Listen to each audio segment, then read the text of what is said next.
جو کوئی مسئلہ پوچھ لے حاضر ہوں ہم ان کی بارگاہ۔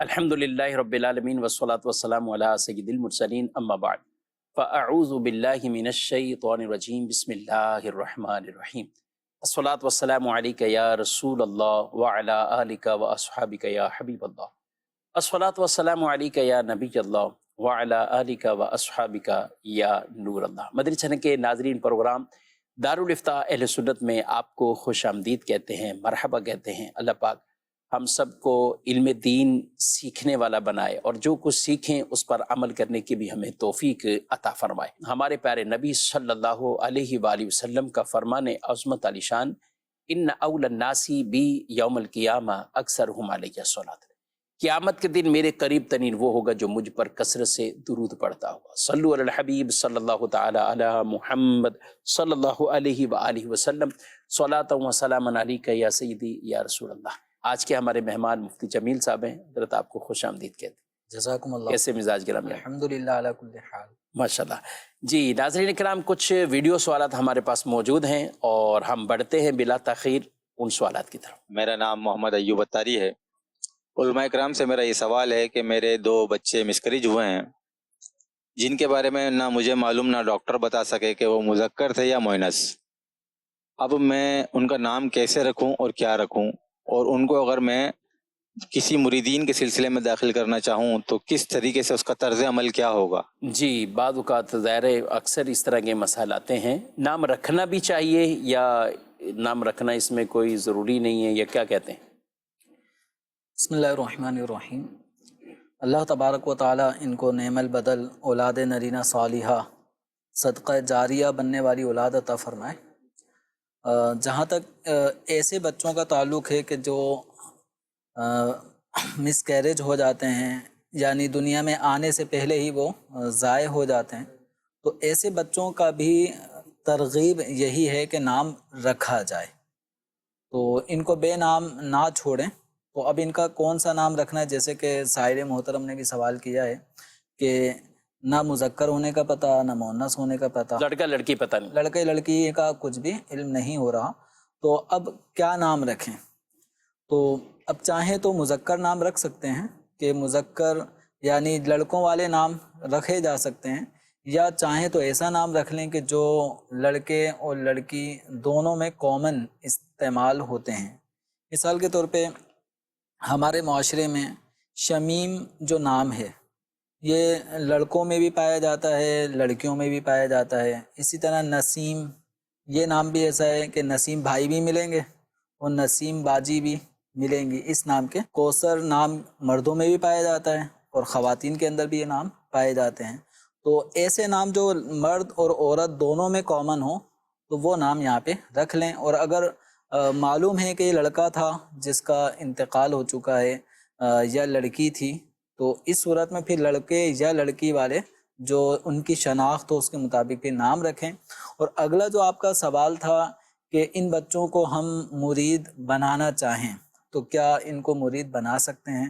تو دیکھیں، مرید بننے کے لیے یا مرید بنانے کے لیے زندہ ہونا، حیات کی صفت سے متصف ہونا یہ ضروری ہے۔ یعنی جس وقت آپ مرید بنا رہے ہیں اپنے بچوں کو تو اس وقت بچے زندہ ہوں، تو ان کو پھر آپ نے اگر کسی پیر کامل جامع شرائط پیر کے ہاتھ پر بیعت کروا دیا تو یہ بچے پھر ان کے مرید ہو جائیں گے۔ لیکن جو بچے دنیا میں آئے اور اس وقت ان کو مرید نہیں کروایا گیا، یہاں تک کہ ان بچوں کا اگر انتقال ہو گیا تو اب فوت شدہ بچوں کو اب مرید نہیں بنا سکتے۔ اسی طرح جو بچے مس کیریج ہو گئے تو ان کو بھی مرید نہیں کروایا جا سکتا۔ تو اس لیے بہتر یہی ہے کہ جب بچے دنیا میں آ گئے تو جہاں ہم بہت ساری دیگر چیزوں کا اہتمام کرتے ہیں کہ ان کا نام رکھتے ہیں، ان کے عقیقے کی طرف جاتے ہیں، مختلف گھروں کے اندر رسم و رواج اختیار کیے جاتے ہیں، تو وہیں اپنے بچوں کو کسی جامع شرائط پیر کے ہاتھ پر بیعت بھی کروا دیں۔ تو الحمدللہ ایک بڑی تعداد ہے جو اپنے نو مولود بچوں کو اللہ کے ولی امیر اہل سنت دامت برکاتہم العالیہ کے ہاتھوں بیعت کروا دیتے ہیں، مختلف ذرائع کے ذریعے امیر اہل سنت تک وہ اپنے بچوں کی بیعت کے پیغامات بھیج دیتے ہیں، اور باقاعدہ ان کو ان کے بیعت ہو جانے کے حوالے سے امیر اہل سنت دامت برکاتہم العالیہ کی طرف سے رپلائی بھی پہنچ جاتا ہے۔ تو یہ اچھی کاوش ہے، جہاں ہم اپنے بچوں کے دیگر معاملات کی طرف توجہ دیتے ہیں تو اپنے بچوں کے ایمان، ان کے تقوی، پرہیزگاری، ان چیزوں کی طرف بھی ہمیں توجہ دینی چاہیے، اور کسی جامع شرائط پیر کامل کے ہاتھ پر بیعت یہ ایمان کے تحفظ کا بھی ایک ذریعہ ہوتی ہے۔ اچھا، بچہ ہے تو جب براہ راست بیعت کروا رہے ہوتے ہیں تو اب کیا والد ان کی طرف سے یہ کہہ لے کہ میں اپنے بیٹے کو آپ کا مرید بناتا ہوں، کیا کہنا؟ نابالغ جب بچہ ہے تو اس کے اپنے تصرفات تو کا اعتبار نہیں ہوتا، تو جب بچہ سمجھدار ہے، عاقل، بالغ ہو چکا ہے، تو اب وہ خود بیعت کرے، اور اگر وہ نابالغ ہے تو نابالغ بچے کو اس کے والد سرپرست وہ بیعت کر سکتے ہیں۔ یعنی اگر امیر اہل سنت دامت برکاتہم العالیہ جو کلمات بیعت کے حوالے سے ذکر فرماتے ہیں، تو والد صاحب اپنے بچے کی طرف سے وہ کلمات کہ میں نے اپنے بچے کا ہاتھ آپ کے ہاتھ میں دیا، وہ اس طرح کے جملے کہہ لیں، اور اگر بچہ بولنے والا ہے، سمجھدار ہے، تو اس بچے کو بھی اپنے ساتھ ساتھ امیر اہل سنت دامت برکاتہم العالیہ جن الفاظوں سے بیعت کرواتے ہیں، تو بچے کو بھی بہتر ہے کہ ان الفاظ کی دہرائی کا ترغیب دلائیں، تاکہ بچہ بھی بیعت کے الفاظ اپنی زبان سے بھی دہرائے، اور یہ ایک موقع ہوتا ہے بچے کو بھی یاد رہے ٹھیک، کہ میں امیر اہل سنت دامت برکاتہم العالیہ کے ہاتھوں اس انداز میں بیعت ہوا تھا۔ کبھی مدنی مذاکرہ فیضان مدینہ میں بھی اپنے بچوں کو لا کر پھر بیعت وغیرہ اس طرح کروائیں، تاکہ یہ بچوں کو یہ لمحات بھی یاد رہیں کہ میں اللہ کے ولی امیر اہل سنت دامت برکاتہم العالیہ کے ہاتھوں پر اس انداز میں بیعت ہوا ہوں، بیعت ہوا ہوں۔ اور کئی تو بالکل ایسی ان کو واقعات بھی یاد ہوتے ہیں نا کہ میں کس وقت کس اجتماع میں، اگر ہم بات کریں تو کئی ہمیں اسلامی بھائی ایسی داستانیں بتائیں گے کہ فلاں جگہ پر فلاں اجتماع میں اجتماع کے بعد یا اجتماع کے دوران اس انداز سے بیعت ہوا تھا، پہلی دفعہ اس ٹائم زیارت کی تھی، اور اب یہ مواقع الحمدللہ بکثرت مدنی چینل کے ذریعے سے بھی ناظرین تک پہنچتے ہیں، اور ان مواقع سے فائدہ حاصل کر کے اپنے بچوں کو بھی آپ ضرور بیعت جو ہے وہ کروا سکتے ہیں۔ بچہ فوت ہوا یا پیدا ہی فوت شدہ ہوا تو اب اس بچے کا عقیقہ وغیرہ؟ عقیقہ ہونے کے لیے بھی بچے کا جس وقت عقیقہ کیا جا رہا ہے اس وقت اس بچے کا زندہ ہونا یہ ضروری ہے، تب جو رسم عقیقہ ہے اس کے ذریعے سنت عقیقہ ادا ہوگی۔ لیکن اگر بچہ فوت ہو چکا ہے اور اس وقت اس کا عقیقہ نہیں ہوا تھا تو اب عقیقہ کی سنت ادا نہیں ہو سکتی۔ جب پیدا ہی وہ فوت شدہ ہوا یا پہلے سے ہی فوت شدہ ہے، پیدائشی؟ فوت شدہ اگر بچہ یعنی پیدائشی اس حالت میں ہوئی کہ وہ زندہ نہیں تھا، ٹھیک ہے، ٹھیک ہے، تو اس موقع پہ اس کی پھر عقیقہ اس کے حق میں سنت بھی نہیں رہا۔ سنت اسی صورت میں ہے کہ بچہ زندہ ہوا ہو اور 7 دن تک زندگی پائی 7 دن تک اپنی زندگی اس دنیا میں پائی ہے، تو اب چونکہ پیدائش کے بعد سے 7ویں دن پھر عقیقہ کرنا یہ سنت ہوتا ہے، تو اتنا عرصہ اس نے گزار لیا ہے، تو اب اس بچے کا عقیقہ کیا جا سکتا ہے۔ اور اگر کوئی 7 دن سے پہلے ہی اس دنیا سے رخصت ہو گیا یا اس کی پیدائش ہی اس حالت میں ہوئی کہ وہ زندہ نہیں تھا تو اس کے لیے عقیقہ کرنا اب سنت بھی نہیں ہے۔ ٹھیک ہے جی، مزید سوالات کی طرف بڑھتے ہیں۔ مفتی صاحب سے میرا سوال یہ ہے، نماز جنازہ میں سلام پھیرتے ہیں، ہاتھ باندھ کر یا ہاتھ چھوڑ کر سلام پھیرنا چاہیے، اس کے بارے میں شرعی رہنمائی فرما دیجئے، سنت طریقہ کیا ہے؟ ٹھیک ہے، مزید؟ مفتی صاحب سے میرا سوال یہ ہے کہ ہاتھ بھیج کر تقدیر بتانے کے ساتھ۔ ٹھیک ہے، ہاتھ سے تقدیر، جی اس کو بھی شامل کرتے ہیں۔ مزید سوال؟ میرا سوال یہ ہے کہ وضو جو ہے وہ ٹی وی دیکھنے سے ٹوٹ جاتا ہے؟ ذرا برائے مہربانی اس کا جواب دے دیجیے، جزاک اللہ۔ کئی چیزیں کیسی کیسی مشہور ہو جاتی ہیں، بہرحال ٹی وی انہوں نے کہا ہے، مدنی چینل تو نہیں کہا، تو اسی کو ہی شامل کرتے ہیں۔ اگر کوئی باوضو ہے اور اس نے ٹی وی دیکھا، اب ٹی وی میں سب کچھ ہے، کیا کہیں گے؟ اگر کوئی ٹی وی اسکرین پر کوئی ایسے مناظر دیکھ رہا ہے کہ جن کا دیکھنا جائز نہیں ہے، تو اس طرح کے مناظر دیکھنے کی صورت میں کوئی وضو نہیں ٹوٹتا۔ وضو ٹوٹنے کے جو اپنے اسباب کامن ہیں، معروف ہیں، انہی سے وضو ٹوٹے گا۔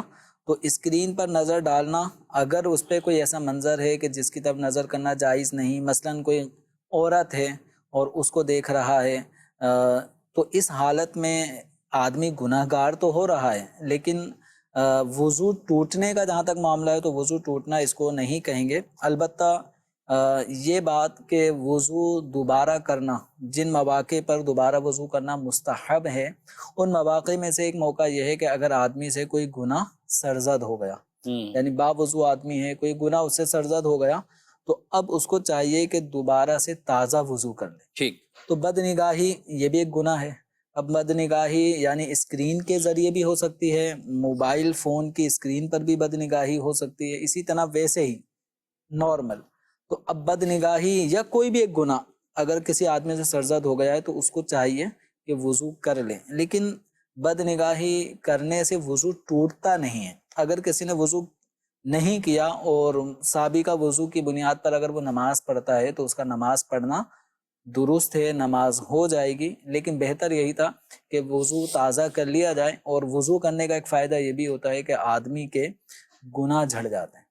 ٹھیک، لیکن اب اس کو کوئی یہ نہ کہے کہ میں پہلے یہ کام کروں گا اور پھر وضو کر لوں گا۔ پھر وضو کروں گا، اس طرح میرے گناہ بھی جھڑتے رہیں گے اور گناہ بھی ہوتے رہیں گے۔ اس طرح نہیں ہونا چاہیے، ذہن یہ نہ ہو، بلکہ اللہ تبارک و تعالیٰ کی بارگاہ میں سچی توبہ بھی کرے۔ جو گناہ اس سے سرزد ہوئے ہیں جانے انجانے، تو اپنے سارے گناہوں سے آدمی کو توبہ بھی کرتے رہنا چاہیے، اور گناہوں سے بچنے، اور جو نامہ اعمال میں گناہ لکھے جا چکے ہیں ان کو اپنے نامہ اعمال سے مٹانے کی بھی فکر کرتے رہنا چاہیے۔ ان چیزوں میں سے ایک ہے وضو کرنا، اسی طرح سے نماز کی ادائیگی کرنا، کہ اس کے ذریعے سے بھی آدمی کے گناہ معاف ہو جاتے ہیں۔ بعض روایات میں اس طرح آتا ہے کہ آدمی جب اچھے انداز سے وضو کر کے جب نماز پڑھنے کے لیے کھڑا ہوتا ہے تو اس کے گناہ اس کے سر پہ رکھ دیے جاتے ہیں، جب وہ رکوع کرتا ہے تو وہ گناہ اس کے اوپر سے گر جاتے ہیں، ٹھیک، یعنی گناہوں کا بوجھ دور ہو جاتا ہے۔ پھر وضو کرنے کا فائدہ کیا ہوتا ہے کہ چہرہ دھونے سے چہرے کے گناہ، ہاتھ دھونے سے ہاتھوں کے گناہ،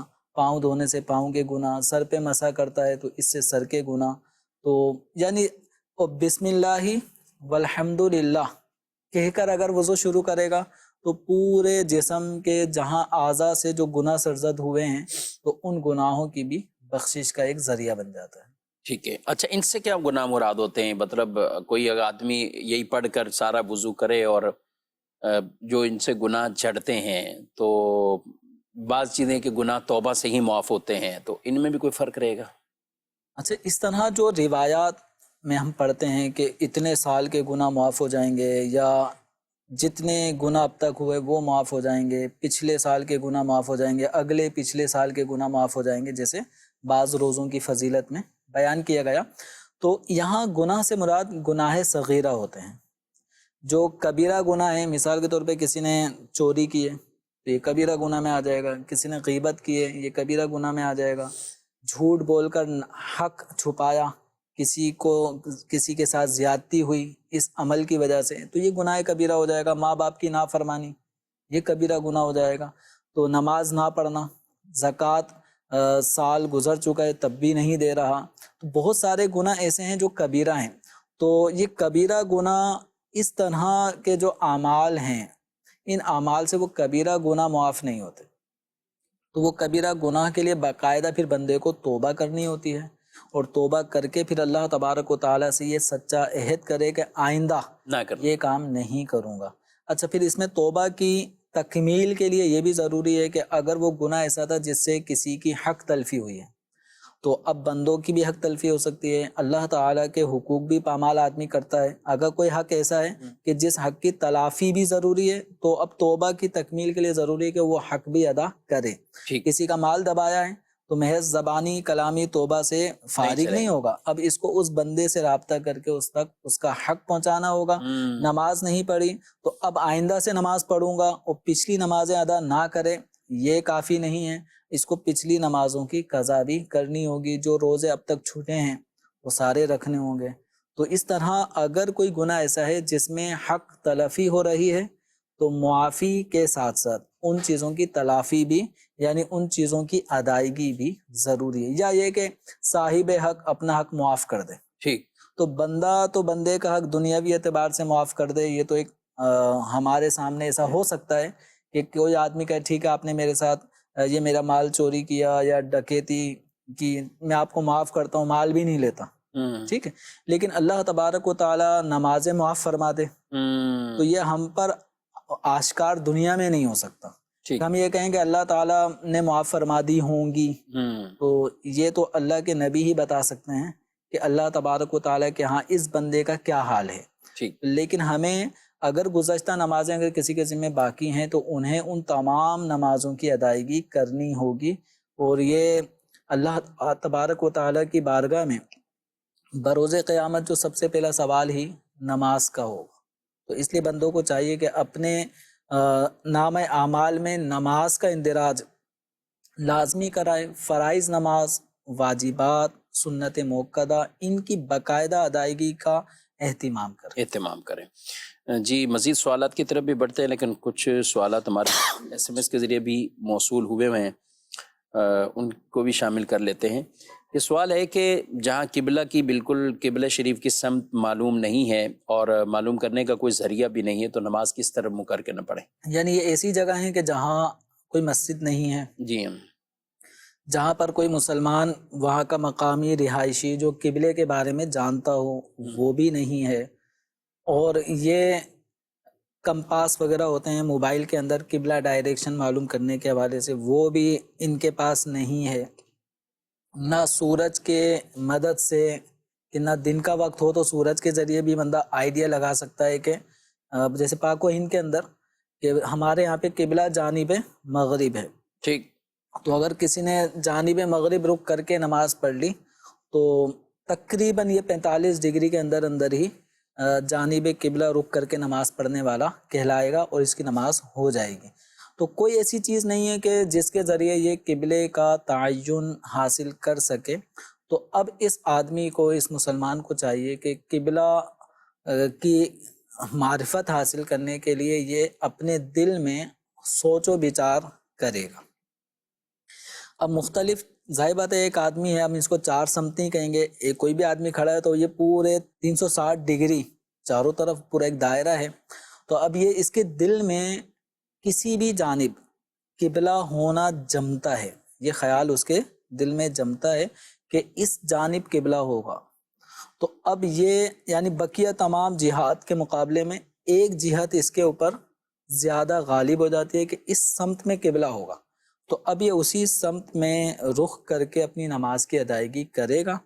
اس شخص کے حق میں یہی قبلہ ہے اس نماز کے لیے. اب اگلی سہولت ایک طرح کی کئی مسافروں کو اور اسی طرح بعض کا ٹرین میں جانے والے جہاں بھی ان کو قبلہ شریف کی طرف تعین کے ساتھ وہ نماز پڑھنی ہے، تو کئی جگہوں ان کو تحری، اس کو کہتے ہیں تحری، یعنی جس سمت دل میں قبلے کی سمت ہونا جم جائے، ٹھیک، تو یہ ان کے اوپر واجب ہوگا، ضروری ہوگا.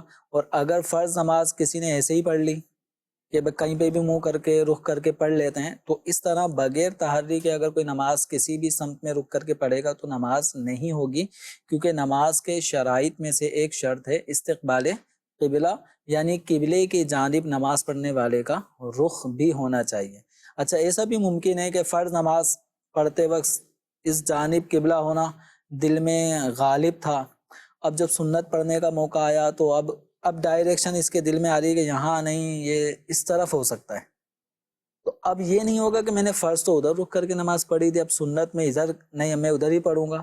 اب سنت کی ادائیگی کرتے وقت اگر کسی اور جانب رخ ہونا قبلے کا یہ اس کے دل پہ جم جاتا ہے تو اب اس کو چاہیے سنتیں اسی جانب رخ کر کے پڑھے جس جانب دل جم رہا ہے. اصل دل جمنے کا یہ جس طرف اس دل کی کیفیت اور یہ جس طرف دل میں بالکل یہ جم جاتا ہے کہ ادھر ہی قبلہ ہوگا. اچھا بھلے آپ یہ کہنا چاہ رہے ہیں کہ فرض ادھر اور سنتیں ادھر، تو بھی کوئی مسئلہ ہے. اچھا تو پھر پہلا جو فرض پڑھے تھے وہ بھی ٹھیک ہے، وہ بھی اپنی جگہ ٹھیک ہوئے، کیونکہ جس وقت وہ فرض پڑھ رہا تھا مکمل فرض کی ادائیگی کے وقت اس کے ذہن میں یہی غالب تھا کہ جس سمت میں رک کر کے کھڑا ہوں یہ سمت قبلہ ہے. ٹھیک. تو اس کی نماز فرض ہو گئی. اب سنت پڑھنے کے وقت اگر اس کے ذہن میں ہی تبدیلی آ رہی ہے تو جس سمت میں قبلہ ہونا اس کے دل پہ غالب ہو گیا تو اب یہ اسی سمت کا اعتبار کرتے ہوئے نماز پڑھے گا. تو ایسا بہرحال کم ہوتا ہے. عمومی اعتبار سے الحمدللہ مسلمان دنیا کے کونے کونے میں پائے جاتے ہیں. کہیں نہ کہیں بندہ رابطہ کر کے قبلہ ڈائریکشن معلوم کر سکتا ہے. اور موبائل کا استعمال اس کے اندر دعوت اسلامی کی جو پریئر ٹائمنگ اپلیکیشن ہے اس کے اندر ایک آپشن قبلہ معلوم کرنے کے حوالے سے بھی ہے. تو آپ کا موبائل اب یہ بعض اوقات کچھ موبائل میں پرابلم ہو رہی ہوتی ہے کہ جی پی ایس وغیرہ کام نہیں کر رہی ہوتی, ورنہ آج کل جو اینڈرائڈ موبائل وغیرہ ہیں تو ان میں تقریباً میں میرا خیال اس کو بھی سیکھنا پڑے گا نا. بعض تو اس کو بھی پتہ نہیں کتنی مرتبہ وہ گھما پھرا کے پھر اس کے بعد رکھ کر اس کو سیٹ کرنا یا ڈائریکٹ ہی کرتے ہیں. عمومی طور پہ بعض موبائل میں کچھ سگنل کا پرابلم ہوتا ہوگا جس کی وجہ سے وہ کام نہیں کر رہی, یا بعض اوقات وہ پہلی مرتبہ یوز کر رہے ہوتے ہیں تو اس میں وہ طریقہ کار بہرحال دعوت اسلامی کی جو اپلیکیشن ہے اس میں باقاعدہ طریقہ کار ہے کہ اگر آپ کے موبائل میں وہ لوکیشن نہیں آ رہی تو اس لوکیشن کو آن کرنے کے بعد پھر آپ اپنے موبائل کو کس زاویے سے یوں گھمائیں گے تو پھر وہ اپلیکیشن آپ کے موبائل میں صحیح کام کر رہی ہوگی. تو الحمدللہ دعوت اسلامی جہاں امت کی مختلف معاملات میں شرعی رہنمائی کر رہی ہوتی ہے وہیں نماز کے اہم ترین فریضے کی ادائیگی میں بھی الحمدللہ وہ مددگار ثابت ہوتی ہے, جس میں ایک اہم ترین چیز ہے نماز کے اوقات, کہ نماز کب شروع ہوتی ہے, اس کا وقت کب ختم ہوتا ہے, تاکہ ہم اپنی نماز کو وقت کے اندر ہی ادا کرنے میں کامیاب ہوں. ماشاءاللہ. مزید بھی کچھ سوالات ہیں وہ بھی شامل کریں گے. ایس ایم ایس کے ذریعے سے بھی کچھ سوالات ہم تک پہنچ رہے ہیں, ہماری کوشش ہوگی. ایک سوال تھا نماز جنازہ میں سلام پھیرتے وقت کیا ہاتھ کو باندھنا ہے اور یا ہاتھ ہم نے کھول دینے ہیں. تو یہ عام طور پر غلطی پائی جاتی ہے لوگوں میں کہ وہ نماز جنازہ کی جب پڑھ رہے ہوتے ہیں تو سلام جب پھیر رہے ہوتے ہیں تو ایک طرف جب ادھر پھیرتے ہیں تو یہ ہاتھ چھوڑتے ہیں اور پھر ادھر پھیرتے ہیں تو یہ والا ہاتھ چھوڑتے ہیں. ایسا نہیں. جنازے کی نماز میں جب آپ نے چوتھی تکبیر کہہ لی تو اب چوتھی تکبیر کہتے ہی اب آپ نے ہاتھ کھول دینے. اب ہاتھ کھول کے اب آپ نے دائیں طرف سلام اور بائیں طرف سلام. اگر آپ نے کیونکہ اب پڑھنا نہیں ہے, ہاتھ وہاں باندھے جاتے ہیں جہاں کچھ پڑھنا ہوتا ہے. تو اب جتنی جو بھی دعا تھی, ثنا ہے, درود ہے, دعا ہے, وہ آپ پڑھ چکے ہیں. تو چوتھی تکبیر کے بعد سلام پھیرنا ہے. کچھ لوگ جمیل صاحب ہاتھ باندھے باندھے ہی سلام پھیرتے ہیں. یہ سب دیکھا دیکھی ہے. ایک سے ایک اسے پوچھ رہے ہیں جب ہاتھ ہی کھول دیے تو اس کا مطلب آپ کی نماز تو پہلے ہی ٹوٹ گئی. تو بھئی یہ آپ نے خود ہی اپنے ذہن سے بنا لیا کہ آپ کی نماز ٹوٹ گئی. تو ہاتھ باندھے باندھے وہ کوئی چیز نہیں. ہاتھ کھول کر پھر آپ سلام بہرحال پھیر دیں. لیکن اگر کسی نے ہاتھ باندھے باندھے سلام پھیرا ہے, چلو درست طریقہ بھی ہم نے بیان کر دیا, لیکن اگر ہاتھ باندھے باندھے سلام پھیرتے نماز جنازہ اس کی ہو جائے گی. نماز جنازہ ہونے میں تو کوئی مذائقہ نہیں ہے, لیکن جو لوگ ہاتھ باندھے رکھتے ہیں وہ شاید سمجھتے ہیں کہ اس موقع پہ ہاتھ باندھنا سنت ہے. جی سنت ہے, یا میں جو بات کر رہا ہوں کہ بھئی آپ کی نماز تو پہلے ہی ٹوٹ گئی. تو یہ اس موقع پہ ہاتھ کا باندھے رکھنا, یہ کتابوں میں اس موقع پر ہاتھ کا باندھا رکھنا یہ سنت ہونے کا کہیں ذکر نہیں ملتا. اچھا, یہ جو وہم آ رہا ہے کہ دونوں ہاتھ اگر کھول دیں گے تو نماز ٹوٹ جائے گی, تو پھر یہ افراد مثال کے طور پہ عید کی نماز پڑھتے ہیں. عید کی نماز کے اندر کیا ہوتا ہے کہ پہلی رکعت میں امام صاحب قرات کرنے سے پہلے 3 اضافی تکبیریں کہتے ہیں. بالکل. ان تکبیروں میں کیا ہوتا ہے, ہاتھ کانوں تک اٹھانے کے بعد کیا کرتے ہیں, چھوڑ دیتے ہیں. تو 2 مرتبہ تو ہاتھ چھوڑے جاتے ہیں, تیسری دفعہ میں ہاتھ باندھے جاتے ہیں. تو یہ جہاں کچھ پڑھنا ہے وہاں باندھ جاتے ہیں, جہاں پڑھنا ہے وہاں باندھے جائیں گے. اب امام صاحب سورت پڑھیں گے, سورہ فاتحہ, تو ہاتھ باندھیں گے. لیکن 3 تکبیرات کے درمیان میں کچھ بھی نہیں پڑھا جاتا تو ہاتھ چھوڑ دیتے ہیں. تو ہاتھ چھوڑنے سے نماز نہیں ٹوٹ رہی. ہم رکوع کے بعد جو کھڑے ہوتے ہیں سمیع اللہ لمن حمیدہ, ہاتھ کہاں بندھے ہوئے تو نہیں ہوتے, ہمارے ہاتھ چھوٹے ہوئے ہوتے ہیں. تو اپنے طور پہ یہ ذہن میں نہ بٹھا لیا کریں کہ ایسے کرنے سے نماز ٹوٹ جاتی ہے, ایسے کرنے سے نماز نہیں ٹوٹتی. اس کے حوالے سے ہمیں چاہیے کہ ہم علماء کرام, مفتیان کرام سے مربوط رہیں اور اپنی نماز, اپنے روزے, اپنے دیگر معاشرتی معاملات اس کے اندر شرعی رہنمائی لیتے رہیں. ورنہ اگر اپنی اٹکل سے معاملات حل کرتے رہیں گے تو پھر نتیجہ یہ ہوگا کہ نماز فاسد نہیں ہوئی تھی, آپ نے سمجھ لی اور بلا وجہ نماز سے نکل گئے. اسی طرح نماز ٹوٹ چکی تھی اور آپ سمجھے نہیں ٹوٹی اور سلام بھی پھیر رہے ہیں اور اپنے آپ کو سمجھ رہے ہیں کہ ہم نے نماز مکمل پڑھ لی ہے، تو شرعی رہنمائی لینا از حد ضروری ہے۔ ٹھیک، مزید سوال ایک یہ تھا کہ ہاتھ دکھا کر تقدیریں معلوم کرنا، جن لوگوں کے ہاتھ نہیں ہیں، معذور افراد ہوتے ہیں، بعض اوقات کسی وجہ سے ہاتھ کسی مشین میں آ ہے ہی جاتے نہیں ہیں، ظاہر۔ اب اس کی تقدیر کس طرح معلوم کی جائے گی؟ کیا پاؤں چیک کریں گے؟ اس کے کیا چیک کریں گے؟ تو یاد رکھیں تقدیر کا جو معاملہ ہے کہ آگے آنے والا سال، آگے آنے والا مہینہ، ہفتہ، اس کا کیسا گزرے گا، تو یہ کسی بھی شخص سے معلوم کرنا۔ اب یہ بعض اوقات یہ ہاتھ کی لکیریں دیکھ کے، بعض اوقات وہ پرندہ ہوتا ہے کوئی، اس پرندے کے بہت سارے لفافے رکھے ہوتے ہیں، وہ پرندہ بھی وہ چلتا پھرتا آتا ہے، کوئی بھی ایک لفافہ اٹھا کے اس دے دیتا ہے، وہ بھی مطلب تربیت یافتہ ہے کہ کوئی نہ کوئی اٹھا کے دیتا رہے گا۔ تو اب اس پرندے وہ پرچہ کھولیں گے، اس پرچے میں کچھ بھی لکھا ہوگا۔ اب اس انداز سے کسی کو اس کے فیوچر کے بارے میں بتانا تو یہ عمل ناجائز ہے، گناہ ہے، حرام ہے۔ جو پہلے زمانے میں کاہن ہوا کرتے تھے، ذائچے بنا کر کاہن، نجومی وغیرہ، جو ستاروں کو دیکھ کر بھی کچھ نہ کچھ بتاتے تھے کہ اب تمہارا معاملہ یہ ہوگا، اب آئندہ تمہارے نفع ہوگا، نقصان ہوگا، تم یہ سفر نہیں کرو وغیرہ وغیرہ۔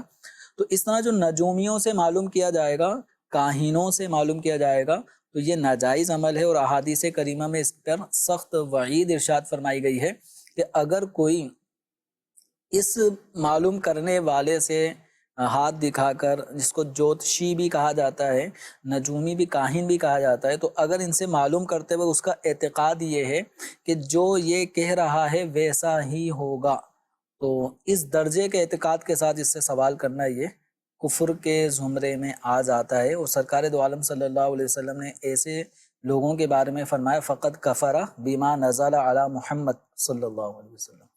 اور اگر یہ اعتقاد نہیں ہے، لیکن اعتقاد یہ ہے کہ ہو سکتا ہے جو یہ کہہ رہا ہے وہی ہوگا، ٹھیک ہے، یعنی ظن غالب ہو رہا ہے، تو اس صورت میں بھی سوال کرنا اب بھی ناجائز ہے۔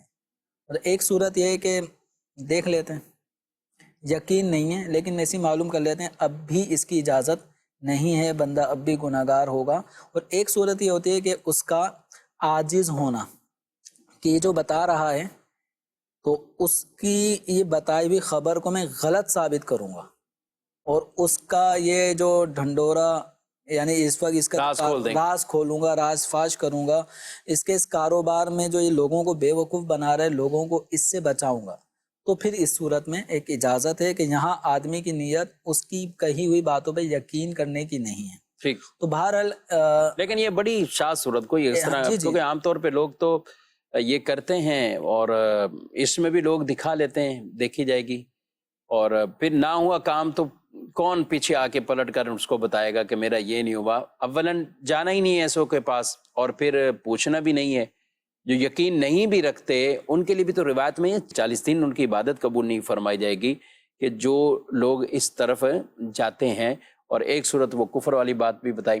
اچھا جمیل صاحب، ہے رہتے جو بندہ فٹ پاتھ پہ 40 سال سے اپنی قسمت اس کی یہ طوطا اور یہ چند کاغذ اور یہی چیزیں نہیں، یہی ذائچہ بنانا ہے، یہ چیزیں، پتہ نہیں کیسے کیسے لوگ ان کے پاس پہنچ جاتے ہیں کہ یہ فٹ پاتھ سے آگے دکان تک ابھی نہیں پہنچا، اور ہمیں یہ کہاں آسمانوں پہ پہنچا رہا ہے کہ آپ کے ساتھ یہ ہو جائے گا، آپ کے ساتھ یہ ہو جائے گا۔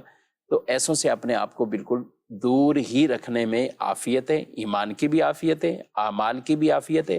اللہ رب العالمین وہ رزاق ہے، وَهُوَ خَيْرُ الرَّازِقِينَ وَاللَّهُ خَيْرُ الرَّازِقِينَ، وہی بہترین رزق عطا فرمانے والا ہے، اور وہ جسے چاہے بغیر حساب کے بھی عطا فرماتا ہے، اور جہاں سے چاہے وَمَن يَتَّقِ اللَّهَ يَجْعَل لَّهُ مَخْرَجًا وَيَرْزُقْهُ مِنْ حَيْثُ لَا يَحْتَسِبُ، جو اللہ سے ڈرتا ہے اللہ اسے عطا فرماتا ہے، اور وہاں سے رزق دیتا ہے جہاں سے اسے گمان بھی نہیں ہوتا، وہاں سے بھی اسے رزق دا۔ ہم اللہ کے فضل کو تلاش کریں، اللہ کی رحمت کو تلاش کریں، حلال ذرائع اختیار کرتے رہیں، اور ایسی تمام تر چیزیں کہ جس کی وجہ سے ہمارے عمل کے اندر کوئی نقص پیدا ہو، یا معاذ اللہ عقیدے اور ایمان والا یہ معاملہ کہ وہ کمزور پڑے یا ضائع ہونے کا خطرہ ہو، تو ایسوں سے اپنے آپ کو بالکل ہمیں دور رکھنا ہے، اور نہ ہی وساوس کا شکار ہونا ہے۔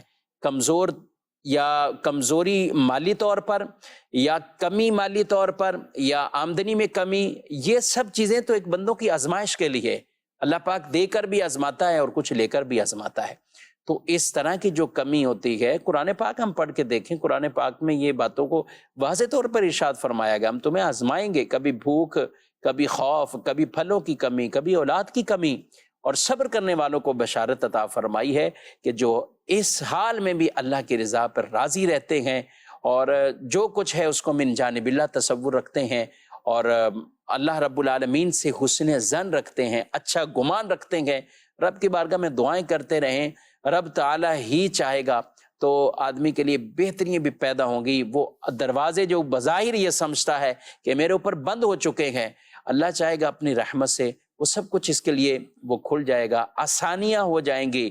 مالک قادر مطلق ہے، رب تبارک و تعالی وہ شانوں والا ہے، قادر ہے، اور اس کی قدرتیں ہم بعض اوقات اپنے مائنڈ کے مطابق سوچ کر یہ کہتے ہیں کہ بس اب کوئی دروازہ شاید نہیں بچا۔ نہیں میرے بھائی، وَأُفَوِّضُ أَمْرِي إِلَى اللَّهِ إِنَّ اللَّهَ بَصِيرٌ بِالْعِبَادِ، اپنا معاملہ اللہ کے سپرد کر کے تو دیکھیے، اور اللہ بندوں کو دیکھنے والا ہے، اور انشاءاللہ اللہ تبارک و تعالی ضرور خوشحالیاں بھی عطا فرمائے گا، بیماریاں بھی دور فرمائے گا، تنگ دستیاں بھی دور فرمائے گا۔ اللہ کی بارگاہ میں گڑ گڑاتے رہیں، مانگتے رہیں، اور ایسوں سے اپنے آپ کو ضرور بچائیں کہ جو آدمی کے اعمال اور عقیدوں کو خراب کرتے ہیں۔ مزید سوالات لیتے ہیں، ویڈیو سوال۔ میرا نام عمران علی ہے۔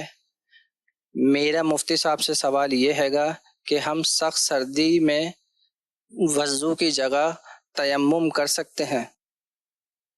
جی، اہم سوال، بالخصوص ان دنوں میں، اور بعض ایسے علاقے ہیں کہ جہاں واقعی مائنس کے اندر سلسلہ چل رہا ہوتا ہے۔ ایسے مقامات کے جہاں پر پانی سے وضو کرنے والے شخص کو یہ بات معلوم ہو کہ اگر میں نے اس وقت اس پانی سے، ٹھنڈے پانی سے وضو کیا تو میں بیمار ہو جاؤں گا، یعنی اس کے تجربے سے ثابت ہو، اور ٹھنڈا پانی اس کو اذیت پہنچا رہا ہو، تو شرعی اعتبار سے پھر اس طرح آدمی کے لیے رخصت نکل آتی ہے کہ وضو کرنے کے بجائے وہ تیمم کر لے۔ لیکن تیمم کی طرف جانے سے پہلے آدمی کو حتی الامکان ایسے اسباب، ایسے ذرائع کی طرف جانا چاہیے کہ جس کے ذریعے سے وہ وضو کرنے میں کامیاب ہو جائے۔ مثلا اگر پانی گرم کرنے کی سہولت موجود ہے تو اب پانی گرم کر کے پھر وضو کریں، اور اگر ایسا ہے کہ سہولت نہیں ہے یا پانی گرم سے وضو کرنے کے بعد اس کو بخار چڑھ جائے گا، نزلہ زکام ہو جائے گا، بیمار ہو جائے گا، اور اس کو تجربہ ہے، اور کوئی ایسی چیز نہیں ہے کہ وضو کرنے کے بعد مطلب سویٹر پہن لے یا لحاف وغیرہ پہن لے، اور اس وضو کرنے کے بعد جو ری ایکشن سردی کی وجہ سے آنا تھا اس کی وہ روک تھام کرنے پہ قدرت رکھتا ہے، تو پھر اس کو وضو کرنا ہوگا۔ ٹھیک، اور اگر ایسی کوئی صورت نہیں ہے کہ وضو کرنے کے بعد وہ اس بیمار ہونے سے اپنے آپ کو بچانے کی کوئی تدبیر اختیار کریں، اس کو پتہ ہے کہ وضو کرنے کے بعد مجھے اب بیمار ہونا ہے، اور اس کا تجربہ یا تو اس کو خود ہو چکا ہے، یہ پہلے اس طرح کا کیا کہیں گے؟ یعنی ہاں، تو اس میں ایک بارہا آدمی بعض مقامات پہ سفر کر کے پہنچتا ہے اور اس کو اس کا تجربہ ہوتا ہے کہ پہلے میں نے وضو کیا بیمار ہو گیا تھا، پھر دوبارہ بھی کیا بیمار ہو گیا تھا، تو ایک اس طبیعت آدمی کی بتا رہی ہوتی ہے۔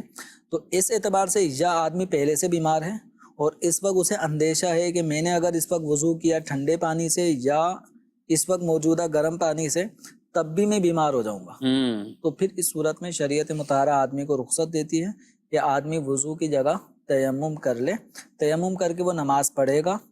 ان نمازوں کو دوبارہ دہرانے کی بھی ضرورت نہیں ہے۔ اچھا، بیماری سے مراد یہ کوئی چھینکیں تو نہیں ہے کہ چند چھینکیں آ جانا یا کوئی اس طرح؟ یہ چند چھینکیں آ جانا یہ نہیں، یہ تو معمول ہے آج کل، تو ویسے ہی اگر اس طرح یعنی جیسے شدید نزلہ ہو جاتا ہے آدمی کو جس کے سبب بخار کی کیفیت میں آدمی چلا جاتا ہے، تو ایک پہلے سے بخار والا تھا، مزید اگر وہ پانی یوز کرتا ہے تو اس کو پتہ ہے کہ اب یہ میری بیماری کا ڈیوریشن اور بڑھ جائے گا، اور اگر میں نے پانی سے اوائڈ کیا تو میں جلدی صحت یاب ہو جاؤں گا۔ تو ان صورتوں میں لیکن اصل وہی ہے کہ پہلے پانی استعمال کرنے کی ہر ممکن کوشش کی جائے گی، ٹھنڈا نہیں تو گرم، گرم کے بعد وہ اعلیٰ حضرت علیہ رحمہ نے لکھا ہے نا کہ وضو کر کے اپنے اوپر لحاف اوڑھ رہے ہیں، یعنی کچھ اگر ایسے کپڑے، گرم کپڑے استعمال کرتا ہے کہ جس کی وجہ سے بھی اس کی ٹھنڈک اور اس کے اثرات ختم ہو چلے جاتے ہیں، تو یہ سارے اسباب اسے اختیار کرنے ہوں گے، پھر جا کر اس کی کوئی رخصت والی صورت آگے بنے گی۔ ناظرین کرام، پروگرام آپ نے ملاحظہ کیا ہے، اپنا فیڈ بیک بھی ضرور دیجیے گا۔ دارالتعلیم سنت کے نمبرز اپنے پاس وہ رکھیں، اور جو بھی آپ کے مسائل ہیں، ظاہر ہے اس کے تھوڑے سے پیریڈ میں ہم کئی ایسے ہیں کہ سوالات وہ نہیں شامل کر پاتے، تو آپ کے جو اپنے درپیش ہیں، ضروری مسائل ہیں، آپ چاہتے ہیں کہ آپ ڈائریکٹ مفتی صاحب سے بات چیت کریں اور آپ اپنی کیفیت وہ پوری بتائیں، تو جی ہاں، یہ نمبر ہیں، ان نمبر پر آپ رابطہ کر سکتے ہیں، اور دن کے اوقات کے اندر 10 بجے سے لے کر 4 بجے کے دوران ان نمبرز پر آپ شرعی مسائل وغیرہ پوچھ سکتے ہیں۔ جن شہروں میں دارالتعلیم سنت باقاعدہ قائم ہیں، تو میں کہوں گا آپ ضرور دارالتعلیم سنت وزٹ کیجئے، جائیے، مفتیان کرام کی زیارت کریں، ملاقات بھی کریں، اور جو آپ کے شرعی مسائل ہیں آپ ان سے وہ ڈسکس بھی کریں۔ کئی ایسے ضروری مسائل ہوتے ہیں جو ہم میں سے ہر ایک کو درپیش ہوتے ہیں، لیکن آدمی ڈیلے کرتے کرتے کرتے بعض اوقات اس میں کئی طرح کی حق تلفیاں ہو جاتی ہیں، کئی طرح کی اپنے گمان کے مطابق زکوٰۃ بھی ادا کرتے ہیں، مگر ان کے زکوٰۃ کے اندر کمی اور کوتاہی وہ رہ جاتی ہے، اور غلطیاں بھی ایسی بعض اوقات ہوتی ہیں کہ زکوٰۃ ادا بھی نہیں ہوتی۔ ہمیں ان چیزوں کے لیے ضرور علماء کرام، مفتیان کرام سے رہنمائی لینی چاہیے۔ اللہ پاک ہم سب کے علم میں برکتیں دے اور ہمیں اپنے علم پر عمل پیرا ہونے کی توفیق عطا فرمائے، آمین، بجاہ النبی الامین صلی اللہ علیہ وآلہ وسلم۔ ہادی و رہنما ہمارے علماء، ہو کبھی درپیش جو کوئی مسئلہ، پوچھ لیں حاضر ہوں ہم ان کی بارگاہ۔